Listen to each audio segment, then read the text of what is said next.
E aí ele diz o seguinte também, que o nome Israel pode sobreviver sem descendentes nascidos do corpo físico de alguém.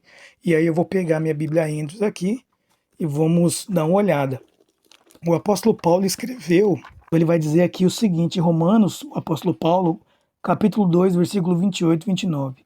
Porque não é judeu quem o é apenas exteriormente, nem é circuncisão a que é somente na carne.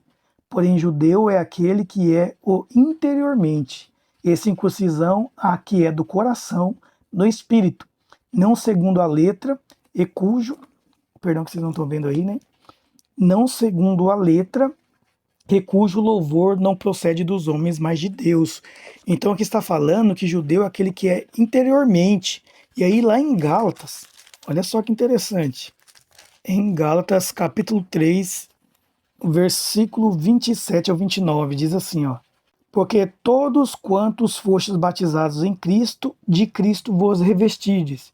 De sorte, não pode haver judeu nem grego, nem escravo nem liberto, nem homem nem mulher, porque todos vós sois um em Cristo Jesus. E se sois de Cristo, também sois descendentes de Abraão, herdeiros segundo a promessa. Então, o nome Israel, ele sobrevive sem ser descendentes nascidos do corpo físico. Se a gente for aqui um pouquinho mais à frente, capítulo 6, versículo 16 diz o seguinte: E todos quantos andarem de conformidade com esta regra, paz e misericórdia sejam sobre eles e sobre o Israel de Deus. Então nós estamos vendo aqui que aqueles que aceitam Cristo Jesus não há grego, não há judeu, mas também são descendentes de Abraão. O nome Israel pode sobreviver sem descendentes nascidos do corpo físico de alguém. Então, mostrando que a igreja ela é o Israel de Deus. E eu vou mostrar aqui um pouquinho mais à frente que ela está cumprindo sim as profecias que era para Israel condicional e hoje se cumprindo na igreja. Então lá Rondelli também vai dizer o seguinte, que Deus não garante nenhuma misericórdia a Israel sem os gentios, mas nem o faz aos gentios sem Israel. Então não há outro meio de salvação para Israel, para o judeu, a não ser Jesus Cristo, a justificação pela fé. Então vou abrir com vocês aqui, 1 Coríntios, capítulo 10, versículo 11. Ele fala o seguinte aqui, o Larondelli, que de fato para Paulo essas coisas foram escritas especialmente para a igreja, o povo de Deus dos últimos dias, e que Paulo chama Moisés e os israelitas simplesmente de nossos pais. O que ele está querendo dizer aqui? Ó? Que aqui, no exemplo da história de Israel, o apóstolo Paulo falando à igreja de Corinto o seguinte: ora, irmãos, não quero que ignoreis que nossos pais estiveram sob a nuvem e todos passaram pelo mar. Olha só que interessante. O apóstolo Paulo fala à igreja de Corinto que Moisés e os israelitas simplesmente, Paulo chama Moisés e os israelitas simplesmente de nossos pais. Ou seja, mostrando que a igreja é o Israel de Deus. E aí ele vai dizer o seguinte, olha só que interessante no versículo 11. Acompanhe aqui comigo. Ó. Aqui no versículo 11, olha só que interessante, que essas coisas lhe sobrevieram como exemplos e foram escritas para advertência nossa, de nós outros, sobre quem os fins dos tempos, dos séculos têm chegado, que os fins dos séculos têm chegado.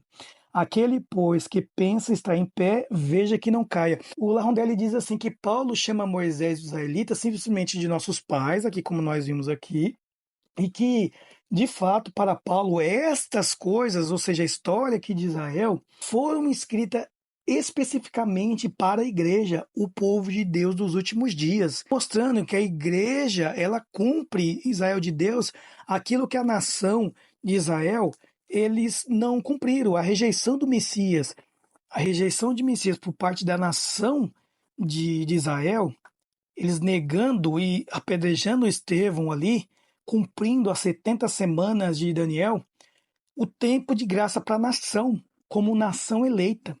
Por isso que nós vemos lá em Pedro, nós vemos aqui em Pedro, capítulo 2, versículo 9, aquilo que era dito para a nação de Israel. Olha só o que está escrito aqui, que diz assim, ó: Vós, porém, sois raça eleita, sacerdócio real, nação santa, povo de propriedade exclusiva de Deus, a fim de proclamardes as virtudes daquele que vos chama das trevas para a sua maravilhosa luz.